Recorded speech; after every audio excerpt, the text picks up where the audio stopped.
Eu tenho uma testa grande, mas provavelmente ninguém teria uma testa tão grande quanto a pessoa que viveu com esse crânio aqui.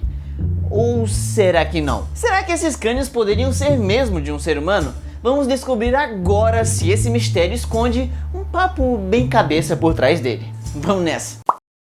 Olá, criaturas da internet! Eu sou Davi Calazans, esse é o Ponto em Comum e só existem dois tipos de descobertas: as que explodem cabeças e as que encontram cabeças. Ou as que juntam os dois, mas aí já foram 3 tipos. Bom, mas o fato é que faz um tempo que sabemos que existem crânios com formatos, vamos dizer, um tanto quanto fora do padrão humano. E eles podem ser encontrados em vários lugares pelo mundo. E isso quer dizer que já chegou a hora do momento pergunta rápida. Quem é o dono desse crânio? Opção A, um alienígena?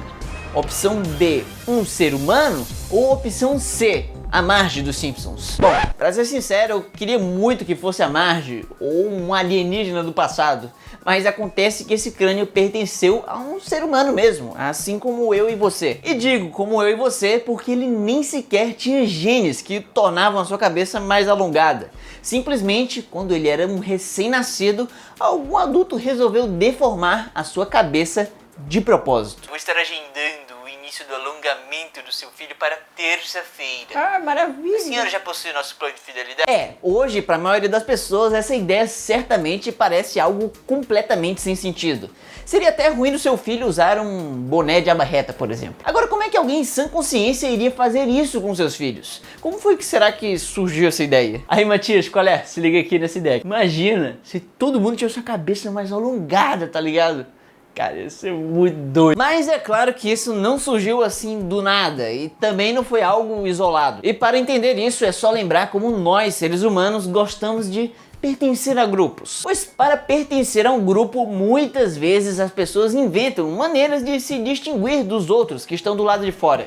Por isso os fãs de heavy metal usam preto e os de sertanejo xadrez. Porém, não são só objetos e costumes que podem te identificar como parte de um grupo. Tem certos casos que é o seu corpo que faz isso. Existem pessoas hoje com diversas modificações corporais menos radicais, como piercings, e mais radicais, como implantes por debaixo da pele, ou até uma combinação de vários tipos.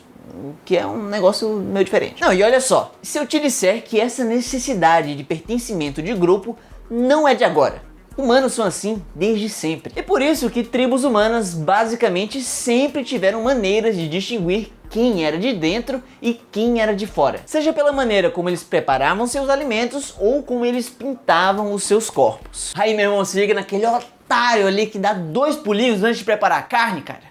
Aqui é 3 pulinhos! Bom, no meio de todas essas maneiras de identificação, o alongamento de cabeças acabou surgindo e se demonstrando como um meio até eficiente de se fazer isso. Porque imagina só, uma vez que o seu crânio já tiver sido alongado quando você era bebê, você vai ter pro resto da sua vida um símbolo de identificação super evidente que ninguém pode tirar de você. É cabeça longa, cabeça longa! Não, e o que é mais curioso é que isso poderia em alguns lugares do mundo servir mais para uma diferenciação dentro da mesma comunidade do que entre elas. Quer dizer, isso foi o que foi descoberto nesse ano quando pesquisadores analisaram crânios de uma antiga comunidade de índios do atual Peru, no Vale da Colca. Eles viram que dentro de uma mesma tribo haviam crânios alongados e outros normais. Os alongados possuíam menos fraturas e marcas de algum tipo de agressão externa, ou seja, eles apanhavam menos. E através de análises químicas também foi descoberto que os mais alongados pertenceram a pessoas com uma dieta mais diversa em nutrientes. Então pode-se dizer que simplesmente, na época, as pessoas com cabeças alongadas possuíam mais privilégios, sabe? Tinham regalias como acesso à comida e também não apanhavam dos outros. Elas eram a elite dominante. Isso leva a crer que mães e pais de alto status na sociedade deformavam a cabeça dos seus filhos para diferenciar o seu rebento de outras crianças não tão abastadas. Ô Enzo, meu filho, deixa de chorar, isso é pro seu bem, meu filho. Se você chorar mais, você fica sem PlayStation. Tá ok, mas como é que essa galera conseguia alterar tanto o formato do crânio das crianças? E por que só dava pra fazer isso no iniciozinho da vida? Bom, o mecanismo para conseguir mudar o formato é na verdade muito simples. É só usar alguma coisa para criar uma pressão constante na cabeça do bebê. Pode ser, sei lá, 2 tábuas de madeira, pode ser um tecido bem apertado ou cordas, sabe? Algo do tipo. E isso idealmente tinha que ser feito antes da criança completar 1 ano, pois é mais ou menos até essa idade que o crânio é relativamente mole e ainda pode ser moldado por pressões externas. Isso acontece porque nós humanos temos cérebros gigantes, se comparados à nossa massa corporal. E isso é bom, claro, pois por causa desse tamanho dele, nós fomos capazes de criar computadores pra gente poder compartilhar vídeos de pandas na internet. Porém, por outro lado, isso fez a nossa cabeça ser muito grande em relação ao nosso quadril. E para uma mulher prestes a dar à luz, isso não é uma boa notícia. Calma, Jusileide, vai ficar tudo bem.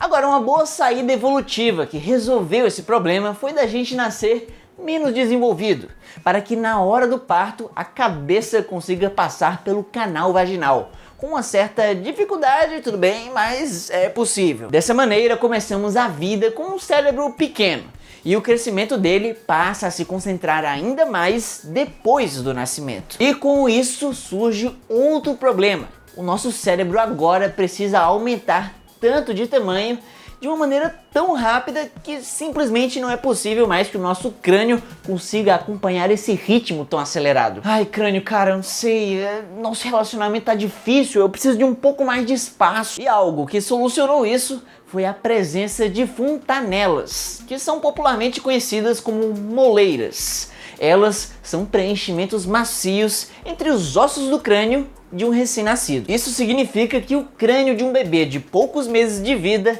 é mais macio, pois o cérebro ainda é pequeno e precisa contar com uma certa maleabilidade do crânio ao seu redor para poder crescer. É o melhor para poder crescer. E aí é só depois que a criança estiver mais velha é que essas moleiras vão sumir e os ossos do crânio vão se unir em um só, em volta do seu cérebro. E para se ter uma ideia de quão maleável é o crânio de um recém-nascido, você sabia que muitas pessoas ficam com a cabeça deformada pro resto da vida só por causa de uma posição específica que ela costumava dormir quando era um bebê? Alguns recém-nascidos acabam dormindo sempre na mesma posição, como a de barriga para cima, por exemplo.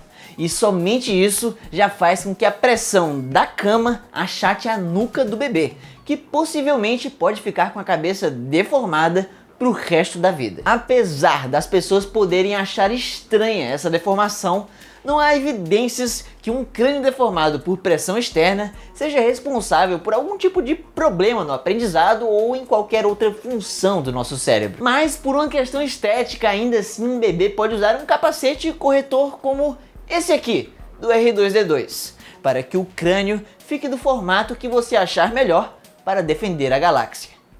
E obrigado por assistir. E muito obrigado você que é apoiador do canal.